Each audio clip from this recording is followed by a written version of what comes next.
Good morning श्रोताओं। तो उपस्थित हुए हैं सुबह की प्रमुख खबरों के साथ। तो इससे पहले खबरों को विस्तृत रूप से जाने निवेदन रहेगा कृपया चैनल को जरूर सब्सक्राइब करें। तो पेश है आज सुबह की प्रमुख खबरें। तनुजा कंवर का अंतर्राष्ट्रीय वनडे में डेब्यू, हिमाचल से चौथी महिला खिलाड़ी। अंतर्राष्ट्रीय क्रिकेट के एक दिवसीय फॉर्मेट में एक और हिमाचली महिला क्रिकेटर ने डेब्यू किया है। हिमाचल के ठियोग की रहने वाली तनुजा कंवर ने वेस्टइंडीज़ के खिलाफ अंतिम वनडे में भारतीय महिला क्रिकेट टीम से पदार्पण किया। इसी के साथ ही तनुजा कंवर भारतीय टीम से वनडे खेलने वाली चौथी हिमाचली महिला बन गई हैं। उनसे पहले हिमाचल प्रदेश क्रिकेट संघ से सुषमा वर्मा, हरलीन देओल और रेणुका सिंह ठाकुर एक दिवसीय फॉर्मेट में डेब्यू कर चुकी हैं। हालांकि डेब्यू मैच में तनुजा को विकेट नहीं मिला, लेकिन भविष्य में उनसे अच्छे प्रदर्शन की उम्मीद है। तनुजा ने 9 ओवर में 44 रन दिए। मैच में तनुजा को बल्लेबाजी करने का मौका नहीं मिला। कल शपथ लेंगे हिमाचल प्रदेश के नए चीफ जस्टिस। हिमाचल हाईकोर्ट के नए चीफ जस्टिस का शपथ ग्रहण समारोह राजभवन में कल 29 दिसंबर को होगा।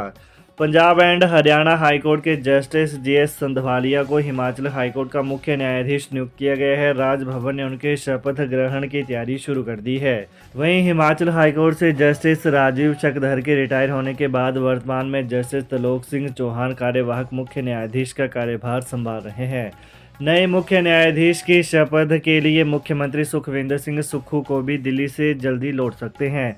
वह कर्नाटक से दिल्ली पहुंच गए हैं और कल केंद्र सरकार के मंत्रालयों में मुख्यमंत्री की मुलाकात है। इसके बाद वो शिमला लौट आएंगे। हिमपात से कुल्लू लाहौल स्पीति जाम। लाहौल स्पीति और कुल्लू जिला में एक बार फिर मौसम ने करवट बदली है। पिछले कल दोपहर बाद दोनों जिलों की ऊंची चोटियों पर बर्फबारी शुरू हो गई। वहीं कुल्लू जिला के पर्यटन नगरी मनाली और जलोड़ी जोत सहित अन्य क्षेत्रों में हिमपात का दौर शुरू हो गया है। लाहौल स्पीति में वाहनों के पहिए बर्फबारी के कारण थम गए हैं। एचआरटीसी के बस रूट प्रभावित हो गए हैं। वहीं जलोड़ी दर्रा पर बर्फबारी होने के कारण रूट बंद हो गए हैं। कुल्लू डिपो की बात करें तो कुल्लू से बागी पुल, कुल्लू से थनोग, कुल्लू से आनी वाया शुश, कुल्लू से आनी बस रूट जलोड़ी दर्रा बर्फबारी के कारण बंद हो गए हैं। हिमाचल प्रदेश उच्च न्यायालय ने स्टोन क्रशर पर मांगी रिपोर्ट। हिमाचल प्रदेश के प्रमुख औद्योगिक क्षेत्र बद्दी, बरोटीवाला, नालागढ़ के स्टोन क्रशरों को लेकर प्रदेश उच्च न्यायालय ने एक बार फिर से प्रदूषण बोर्ड से स्टेटस रिपोर्ट मांगी है। सूत्रों के अनुसार जिन लोगों के स्टोन क्रशरों को प्रदूषण नियंत्रण बोर्ड ने बंद कर दिया था, उन्होंने अदालत में अपील दायर की है और वहां पर कहा है कि उन्होंने कमियों को दूर कर दिया है।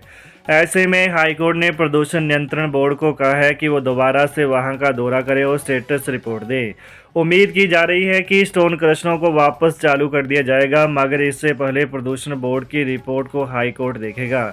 अगर कमियों को दूर हुआ पाया जाता है तो अदालत इस पर अपना निर्णय देगी, अन्यथा इन स्टोन क्रशरों को फिलहाल बंद ही रखा जाएगा।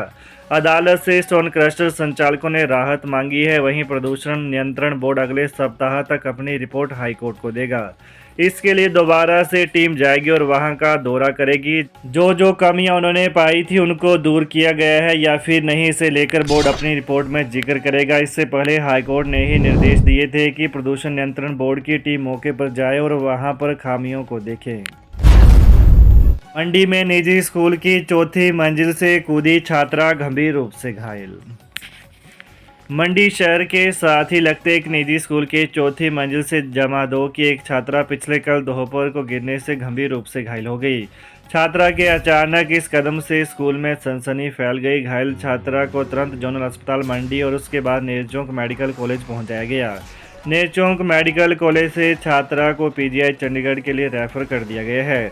मंडी पुलिस ने भी स्कूल पहुंचकर मामले की जांच की है। हालांकि पिछले कल देर शाम तक छात्रा के परिजनों की तरफ से कोई शिकायत पुलिस को नहीं दी गई है। पुलिस अपने स्तर पर मामले की जांच कर रही है। नए साल के जश्न की तैयारी के लिए पर्यटक नगरी तैयार, होटलों में दिए जा रहे विशेष पैकेज। पिछले कल बदले मौसम के मिजाज से एक बार फिर पूरे प्रदेश में प्रचंड ठंड शुरू हो गई है, तो वहीं ऊंचाई वाले इलाकों में बर्फबारी का दौर भी शुरू हो गया है। ऐसे में मनाली में भी सैलानियों की संख्या ताज़ा बर्फबारी को सामने से देखने को लेकर बढ़ने लगी है। पिछले कल लाहौल स्पीति सहित अटल टनल, रोहतांग, सोलंगनाला से लेकर पलचान तक बर्फबारी हुई है।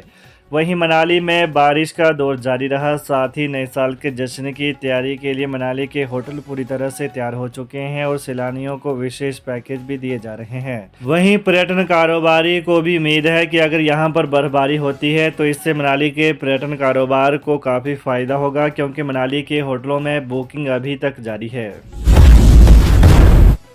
टीएमसी के स्टाफ को छुट्टी की जल्दी, राजकीय शोकावकाश की घोषणा होते ही छोड़े दफ्तर ओपीडी। डॉक्टर राजेंद्र प्रसाद राजकीय आयुर्विज्ञान चिकित्सा महाविद्यालय व अस्पताल टांडा में मेडिकल और पैरामेडिकल स्टाफ को यहां भर्ती मरीजों या हर दिन पहुंचने वाले मरीजों की देखभाल से ज़्यादा छुट्टियों पर ध्यान रखता है। पिछले कल यहां बड़ा रोचक मामला सामने आया जो यहां के स्टाफ की संवेदनशीलता और कर्तव्यपरायणता को भी दर्शाता है। जैसे पूर्व प्रधानमंत्री डॉक्टर मनमोहन सिंह के निधन पर राजकीय शोक के साथ 2 दिन के अवकाश की घोषणा हुई। सभी ने अपने अपने बैग उठाए और घर की तरफ निकल पड़े। पर्ची काउंटर भरा पड़ा था। ओपीडी के बाहर लंबी कतारें थी, पर इन्हें तो किसी न किसी बहाने छुट्टी मिली थी और इसके लिए यह भी नहीं सोचा कि पिछले कल से रविवार यानी 3 दिन तक कोई भी मेडिकल कॉलेज लगातार बंद नहीं रह सकता। इस दौरान 1 घंटे पर्ची काउंटर बंद रहा।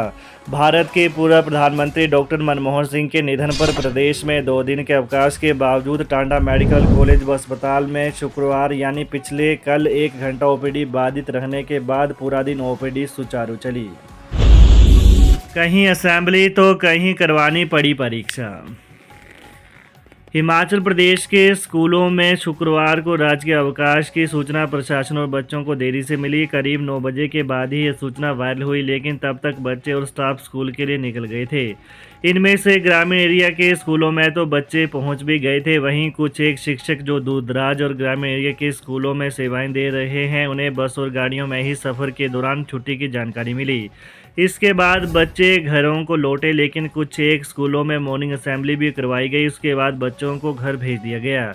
हिमाचल के स्कूलों में 2 दिन का अवकाश घोषित किया गया है। उसके बाद रविवार की छुट्टी है। ऐसे में अब सोमवार को ही स्कूल खुलेंगे। दिसंबर 2003 से लागू होगा नया कानून। हिमाचल सरकार द्वारा विधानसभा के शीतकालीन सत्र में पारित किए गए हिमाचल प्रदेश सरकारी कर्मचारियों की भर्ती और सेवा शर्तें विधेयक 2024 को दिसंबर 2003 से लागू किया जा रहा है। इसकी वजह यह है कि 12 दिसंबर 2003 को ही राज्य के मुख्य सचिव ने तत्कालीन सरकार की कैबिनेट का फैसला सभी प्रशासनिक सचिवों को कन्वे किया था। इसी पत्र में कहा गया था कि क्योंकि मंत्रिमंडल ने मंजूरी दे दी है, इसलिए इस मामले को दोबारा कैबिनेट में न भेजते हुए भर्ती नियमों को बदला जाए। मुख्य सचिव ने इस पत्र में कहा था कि सभी विभाग अपने भर्ती नियमों में कॉलम नंबर 10 जोड़े और उसमें डायरेक्ट रिक्रूटमेंट या कॉन्ट्रैक्ट बेसिस शब्द का इस्तेमाल करें। सरकार का तर्क है कि इसी शब्द के कारण आर्टिकल 309 की व्यवस्था के आधार पर सरकार कॉन्ट्रैक्ट पॉलिसी को कोर्ट में डिफेंड नहीं कर पाई। तो ये रही सुबह की विशेष खबरें। हिमाचल की ताज़ा खबरों को जानने के लिए कृपया चैनल को अभी सब्सक्राइब करें। धन्यवाद।